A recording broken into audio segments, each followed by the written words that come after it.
Hi friends 2024 points table అనేది heat ఎక్కుతోంది. ప్లేఆఫ్స్కి ఎవరు వెళ్తారా అన్న విషయం అయితే ప్రస్తుతం అయితే ఇంకా తెలియలేదు. ప్రెజెంట్ రాజస్థాన్ రాయల్సే అన్అఫీషియల్గా ప్లేఆఫ్స్కి వెళ్ళిపోయింది. ఎందుకంటే 16 పాయింట్స్ వచ్చేసే వాళ్ళకి. నేను ఢిల్లీ క్యాపిటల్స్కి చాలా మంచి అవకాశం ఉండేదన్నమాట. అంటే ఒక 2 పాయింట్స్ తెచ్చుకొని ఉంటే వాళ్ళు పాయింట్స్ టేబుల్లో సెకండ్ ప్లేస్కి వెళ్ళిపోయేవాళ్ళు. మ్యాచ్లు కొన్ని ఆడినా సెకండ్ ప్లేస్కి వెళ్ళిపోవడం అనేది కొంచెం కంఫర్టబుల్ పొజిషన్లో పెట్టేది, మిగతా టీమ్స్ని కొంచెం ప్రెజర్లోకి నెట్టేది. కానీ ఆ మంచి ఛాన్స్ని చేజార్చుకుంది ఢిల్లీ క్యాపిటల్స్. అయితే ఈ వీడియోలో మనం ఏ టీంకి ఎన్ని అవకాశాలు ఉన్నాయి, ప్రెజెంట్ ఎంత పర్సెంట్ ఛాన్సెస్ ఉన్నాయి ప్లేఆఫ్స్కి వెళ్ళడానికి అన్న విషయాన్ని క్లియర్గా తెలుసుకుందాం. ప్రతి ఒక్క టీం గురించి డిస్కస్ చేద్దాము.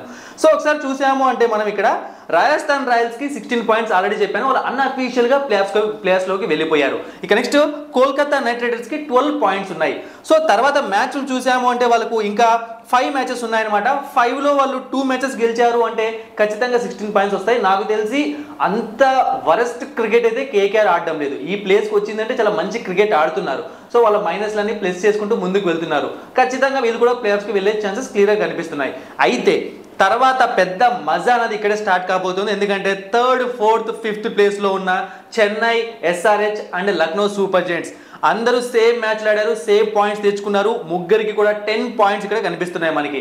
సో ఈ ముగ్గురులో ఎవరు ప్లేఆఫ్స్కి వెళ్తారు? ఎందుకంటే 2 టీమ్స్ ఆల్రెడీ మనం కన్ఫర్మ్ చేసాము. ఈ 3 టీమ్స్ నుంచి 2 టీమ్స్ మాత్రమే ప్లేఆఫ్స్కి వెళ్ళే ఛాన్స్ ఉంది. సో చాలా అద్భుతమైన కాంపిటీషన్ అనమాట ఇది మాత్రం. ప్రతిసారి ఈ పొజిషన్కి వచ్చేసరికి ఇలాంటి కాంపిటీషన్ మనం ఎప్పుడు చూస్తూ ఉంటాము. సో ఒకసారి చూసాము అంటే చెన్నై మ్యాచ్లు ఎవరితో ఉన్నాయి నెక్స్ట్ చెన్నై వర్సెస్ పంజాబ్ అనమాట. May 7th ఉంది. చెన్నై హోమ్ గ్రౌండ్లో ఈ మ్యాచ్ ఉంది. ఇక తర్వాత మళ్ళీ Punjab versus Chennai May 5th ఉంది. సో ఈ 2 మ్యాచ్లు కూడా చెన్నై ఫ్యూచర్ని డిసైడ్ చేసే ఛాన్సెస్ క్లియర్గా కనిపిస్తున్నాయి.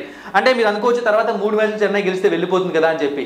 సో స్టార్టింగ్లో మ్యాచ్లు గెలవడమే చాలా ఇంపార్టెంట్. ఫర్ సపోజ్ చూసామంటే ఇప్పుడు పాయింట్స్ టేబుల్లో పైన ఉన్న టీమ్స్ కూడా స్టార్టింగ్లో మ్యాచ్లు గెలిచి తర్వాత మ్యాచ్లు ఓడిపోయిన ఈ పొజిషన్లో ఉన్నారు. సో ఫస్ట్ మ్యాచ్లు స్టార్టింగ్లో గెలవాలి. అయితే పంజాబ్తో చెన్నై గెలుస్తుంది అని చెప్పి అంత ఈజీగా కూడా చెప్పలేము అనమాట. ఎందుకు అంటే ఆ ఇద్దరి మధ్య టఫ్ ఫైట్ ఎప్పుడు నడుస్తూ ఉంటుంది. బట్ అప్పర్ హ్యాండ్ అయితే మనం ఎప్పుడు చెన్నైని చూస్తాం. కానీ గత కొంతకాలంగా చెన్నై కొంచెం కష్టపడుతుంది పంజాబ్తో గెలిచే మ్యాచెస్. ఇక తర్వాత చూసామంటే జీటీ వర్సెస్ సిఎస్కే ఒక మ్యాచ్ ఉంది May 10th. ఇక CSK versus RR May 12th ఉంది. So GT versus CSK match వాళ్ళ హోమ్ గ్రౌండ్లో అహ్మదాబాద్లో జరగబోతోంది. నెక్స్ట్ సిఎస్కే వర్సెస్ ఆర్ఆర్ కూడా అంత ఈజీ మ్యాచ్ కాదు. పాయింట్స్ టేబుల్లో టాపర్స్తో తలబడ్డం అంటే అది కూడా మంచి బౌలింగ్ డిపార్ట్మెంట్ ఉన్న టీంతో తలబడ్డం. సో ఇదైతే చపక్లో ఉంది. సో టోటల్గా చూసామంటే నెక్స్ట్ ఆర్సీబీతో సిఎస్కేకి ఒక మ్యాచ్ ఉంది, అది చిన్నస్వామిలో ఉంది. బట్ ఇక్కడ చూసాము అంటే చిన్నస్వామిలో 2 మ్యాచ్లు ఉన్నాయి, ఒకటి పంజాబ్తో ఇంకొకటి ఆర్ఆర్తో. సో మేబీ వాళ్ళు గుజరాత్తో మ్యాచ్ని, ఆర్సీబీతో మ్యాచ్ని, కొంచెం పంజాబ్తో మ్యాచ్ని గట్టిగా ట్రై చేశారంటే 2 మ్యాచ్లు ఉన్నాయి కదా. సో ప్లేఆఫ్స్కి వెళ్ళడానికి ఎక్కువ ఛాన్సెస్ మనకి క్లియర్గా కనిపిస్తున్నాయి. ఇక నెక్స్ట్ చూసాము అంటే మనం సన్ రైజర్స్ హైదరాబాద్ మ్యాచ్లు చూడాలి. సో నెక్స్ట్ మ్యాచ్ వాళ్ళకు రాజస్థాన్ రాయల్స్తో ఉంది హైదరాబాద్ గ్రౌండ్లో. బట్ ఇది ఈజీ మ్యాచ్ అయితే కాదనమాట. ఎందుకంటే ఈ పక్క బ్యాటింగ్ డిపార్ట్మెంట్ ఉంటే ఆ పక్క ఆల్రౌండింగ్ డిపార్ట్మెంట్ ఉంది. ఇక నెక్స్ట్ ముంబైతో ఎస్ఆర్హెచ్ మ్యాచ్ ఉందన్నమాట. అది వాళ్ళ హోమ్ గ్రౌండ్లో వాంఖేడేలో ఉంది.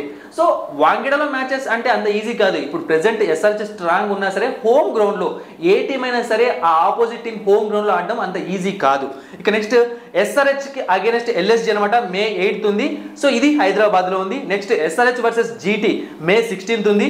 SRH versus Punjab Kings May 19th ఉంది.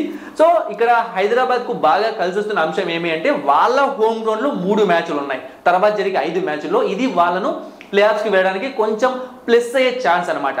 ఇక నెక్స్ట్ చూసామంటే Lucknow super giants versus Mumbai. So Lucknow ఒక హోమ్ గ్రౌండ్లో మ్యాచ్ ఉంది April 30th.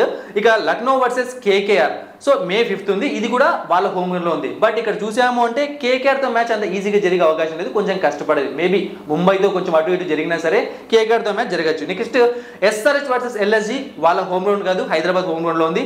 ఇక డీసీ వర్సెస్ ఎల్ఎస్జీ ఇది కూడా ఢిల్లీ హోమ్ గ్రౌండ్లో ఉంది. తర్వాత Mumbai versus LSG May 17th. So ఇది కూడా ముంబై హోమ్ గ్రౌండ్లో ఉంది. చూసాము అంటే ఇక్కడ వీళ్ళకి హోమ్ గ్రౌండ్ మ్యాచెస్ తక్కువగా కనిపిస్తున్నాయి. ఇది ఎల్ఎస్జీకి మైనస్ అయ్యే ఛాన్స్ ఉంటుంది. చెప్పాను కదా, ఏ టీం అయినా అది టీంతో సంబంధం లేదు. హోమ్ గ్రౌండ్లో ఆడకుండా వేరే చోట ఆడుతున్నప్పుడు అవే మ్యాచెస్ కొంచెం కష్టపడాల్సిందే. ఏదో ఈ విధంగా ఉన్నాయన్నమాట. మరి ఏ టీం ప్లేఆఫ్స్కి వెళ్తుంది, ఎంత పర్సెంట్ ఛాన్సెస్ ఉన్నాయి వాళ్ళకి ఒకసారి మనం క్లియర్గా చూసాము అంటే రాజస్థాన్ రాయల్స్ 99% వెళ్ళిపోయింది అన్అఫీషియల్గా. నెక్స్ట్ కోల్కతా 84% ఛాన్సెస్ ఉన్నాయి, వాళ్ళకి పెద్ద ప్రాబ్లం లేదు. సిఎస్కే ఇక్కడ నేను 65% ఛాన్సెస్ ఇస్తున్నాను. దానికి కారణం వాళ్ళకి ఆపోజిట్లో ఉన్న టీమ్స్ అండ్ ఆ ప్రెసెంట్ ఆ టీమ్స్కి ఉన్న స్టేటస్ అనమాట పాయింట్స్ టేబుల్లో. సో పంజాబ్ కానీ, గుజరాత్ కానీ, ఆర్సీబీ కానీ, సో సిఎస్కే కన్నా డౌన్లో ఉన్నారు. వాళ్ళు బాగా పర్ఫామ్ చేస్తే సిఎస్కే పైన గెలవచ్చు, కానీ ప్రెసెంట్ సిఎస్కేని కొంచెం అప్పర్ పొజిషన్ ఉంది. మీరు అనుకోవచ్చు ఎందుకు సిఎస్కేకి అంత ఇంపార్టెన్స్ ఇక్కడ 65% ఛాన్సెస్ అని. సో ఏ టీం అయినా ఐపీఎల్లో చెన్నై అన్నిసార్లు ప్లేఆఫ్స్కి వెళ్ళిందా? సో వాళ్ళకి తెలుసు, ఆ ఫార్ములా వాళ్ళకి తెలుసు అనమాట, ప్లేఆఫ్స్కి ఎలా వెళ్ళాలి, ప్లేఆఫ్స్కి ఉన్న ప్రెజెంట్ మ్యాచెస్ ఎలా ఆడాలి. సో మిగతా టీమ్స్ అన్నింటినీ అవుట్ స్మార్ట్ చేసి వాళ్ళు వెళ్ళగలరు అనమాట. అందుకే ఇక్కడ వాళ్ళకు కొంచెం ఎక్కువ ఛాన్సెస్ ఇచ్చాను. ఇక నెక్స్ట్ హైదరాబాద్కు 55% ఛాన్సెస్ అనమాట. ఎందుకంటే చెప్పాను కదా వాళ్ళకి హోమ్ గ్రౌండ్ మ్యాచెస్ ఎక్కువగా ఉన్నాయి. ఇక లక్నోకు హైదరాబాద్కు చెన్నైకి పెద్ద డిఫరెన్స్ లేదు, కానీ లక్నోకు 50% ఛాన్సెస్ ఎందుకు అంటే సో వాళ్ళకి అవే మ్యాచెస్ ఎక్కువగా ఉన్నాయి అండ్ వాంకిడలో ఒక మ్యాచ్ ఉంది. సో ఇలాంటివన్నీ చూసుకున్నప్పుడు కొంచెం కష్టపడాలి లక్నో. అంటే ఇక్కడ 50% ఛాన్స్ ఉన్నాయంటే ఇదే కన్ఫామ్ కాదు కదా, మ్యాచెస్ ఎప్పుడు ఏమైనా జరగచ్చు, వాళ్ళు రావచ్చు. ఇక నెక్స్ట్ ఢిల్లీ క్యాపిటల్స్కి 10 పాయింట్స్ ఉన్నప్పటికీ నెక్స్ట్ 3 మ్యాచ్లు గెలిస్తే వాళ్ళు ప్లేఆఫ్స్కి వచ్చే ఛాన్సెస్ ఉన్నప్పటికీ మనం పైన కాంపిటీషన్ చూసుకున్నప్పుడు సో రన్ రేటు వాళ్ళకి ఎక్కువ ఛాన్సెస్ ఉన్నాయి, వాళ్ళు కొంతమందికి 18 పాయింట్స్ రావచ్చు. ఇలాంటివన్నీ చూసుకున్నప్పుడు ఢిల్లీకి కొంచెం తక్కువ ఛాన్సెస్ అవుతాయి అనమాట, 15% ఛాన్సెస్. ఇక నెక్స్ట్ ముంబై, సో మ్యాచెస్ ఉన్నాయి అన్ని గెలిస్తే ప్లేఆఫ్స్కి వస్తారు అనుకుంటే అంత ఈజీ కాదనమాట ప్రెసెంట్ ఉన్న సిచ్యువేషన్లో. అందుకే వాళ్ళకు 10% ఛాన్సెస్, అది కూడా ముంబైకి ఉన్న ఒక రెప్యుటేషన్ బట్టి 10% ఛాన్సెస్ ఇస్తున్నాం, కానీ అంత ఇవ్వాల్సిన అవసరం కూడా లేదు. ఇక నెక్స్ట్ పంజాబ్కి అయితే 6% ఛాన్సెసే. మీరు అనుకోవచ్చు లాస్ట్ మ్యాచ్ అంత పెద్ద భారీ స్కోర్ చేశారు, వాళ్ళు ఏమైనా చేయొచ్చు అని చెప్పి. సో అంతే, ఒక మ్యాచ్ 2 మ్యాచ్లు మాత్రమే వాళ్ళు, నాకు తెలిసినంత వరకు పక్కాగా ప్లేఆఫ్స్ వరకు అయితే రాలేదనిపిస్తుంది.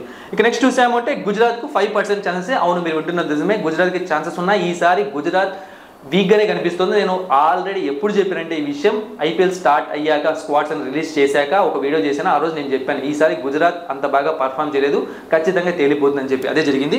ఇక నెక్స్ట్ బెంగళూరు 1% ఛాన్స్ మాత్రమే ఉంది, యాక్చువల్లీ 0% అని చెప్పాలి. ఎందుకంటే బట్ ఈ క్యాలిక్యులేషన్స్ ఉంటాయి కదా, వాళ్ళ ఫ్యాన్స్ వేస్తూ ఉంటారు, సమ్ టైమ్స్ ఏమన్నా జరగచ్చేమో అని చెప్పి. అంటే ప్రతి ఒక్క కోణంలో చూసినప్పుడు ఒక 1% ఛాన్స్ మాత్రమే, బట్ నాకు తెలిసి రావడం కష్టమే.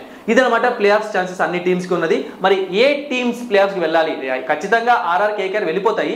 తర్వాత Lucknow, SRH and Chennai super Kings, ఈ 3 టీమ్స్లో రావాలి 2 టీమ్స్. మరి ఎవరు రావాలని మీరు కోరుకుంటున్నారో కామెంట్ సెక్షన్లో తెలియజేయండి. Thank you for watching and supporting మీ. మరిన్ని ఇంట్రెస్టింగ్ వీడియోస్ కోసం సబ్స్క్రైబ్ చేయడం మర్చిపోకండి.